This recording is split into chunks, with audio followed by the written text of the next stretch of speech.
Essa semana vamos estudar a primeira parte das transformações gasosas. Vimos na aula passada a definição de transformação gasosa. O que seria uma transformação gasosa? Nós temos as três variáveis de estado principais: pressão, volume e temperatura. E quando o gás ela sofre qualquer mudança no valor de qualquer uma dessas variáveis, a gente diz que aconteceu uma transformação gasosa. Existem vários tipos de transformação, né?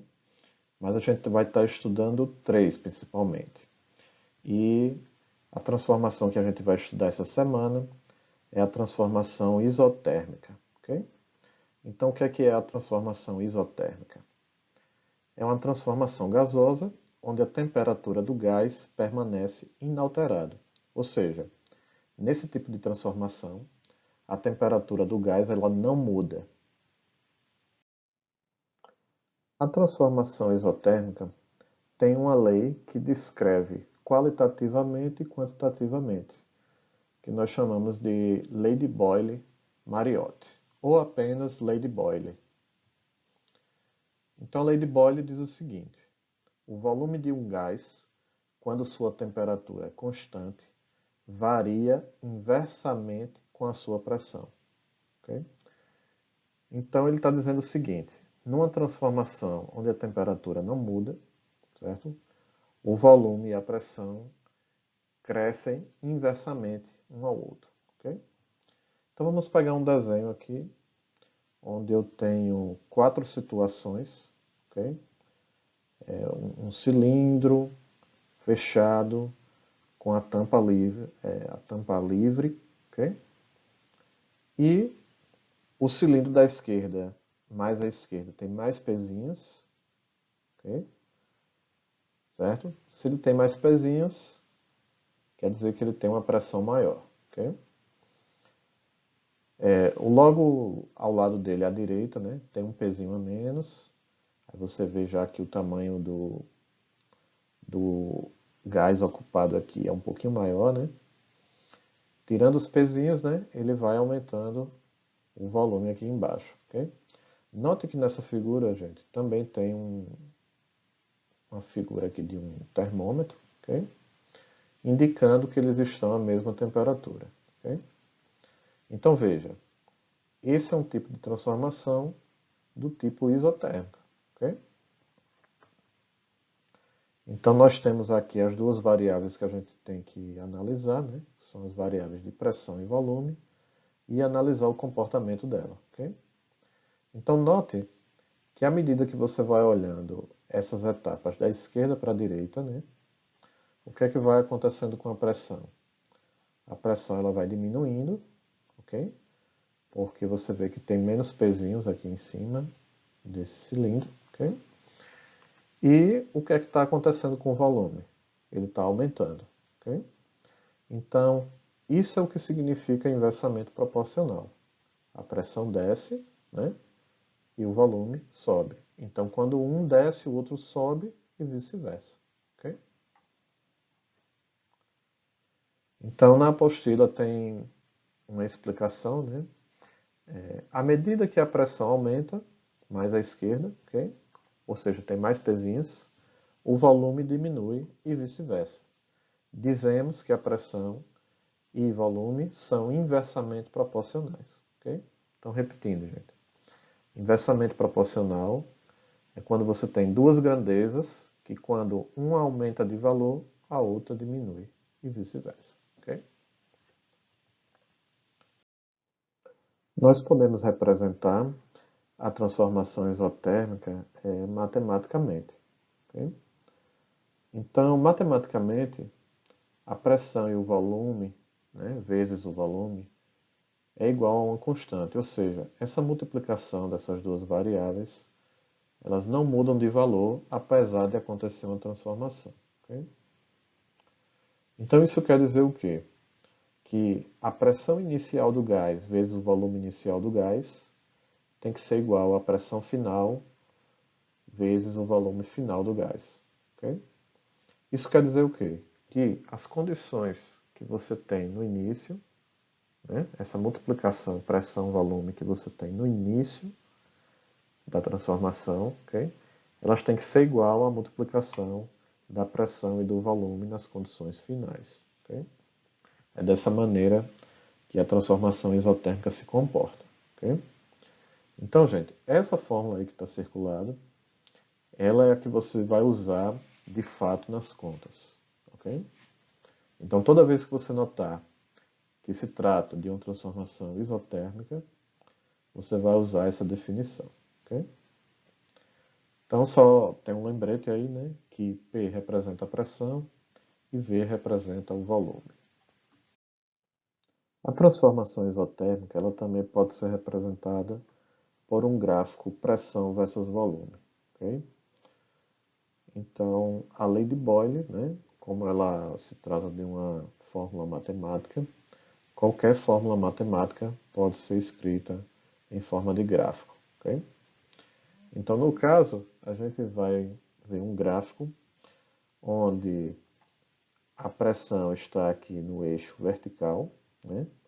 Então, os valores da pressão estão aqui ao longo desse eixo. Okay? E os valores do volume estão aqui no eixo horizontal. Okay? Então, a transformação isotérmica ela vai ter um gráfico, né, parecendo uma curva. Okay? Uma curvazinha assim, bem cavada. Okay? Essa curva, gente, na matemática tem um nome, né, e a gente chama de hipérbole. Okay? Então aqui nesse gráfico está representado três temperaturas diferentes, ok? Certo? T1, T2 e T3. E a gente pode tirar uma conclusão dessas três aqui, ok? Que é a seguinte. A curva mais próxima do eixo horizontal, certo? Que no caso é essa daqui de baixo, né? Ela está mais próxima aqui. Apresenta a menor temperatura no caso da transformação isotérmica. Okay? Então, se a temperatura estiver mais para baixo aqui, é o valor menor. A que estiver mais em cima, tem um valor maior. Okay? Então, nesse caso aqui dessa figura, a temperatura 1 é a menor, seguido da temperatura 2 e a maior de todas, a temperatura 3. Vamos fazer agora um exercício que está resolvido na apostila. Certa quantidade de um gás ocupa um volume de 120 litros em pressão de 700 mg de mercúrio e temperatura de 20 graus Celsius.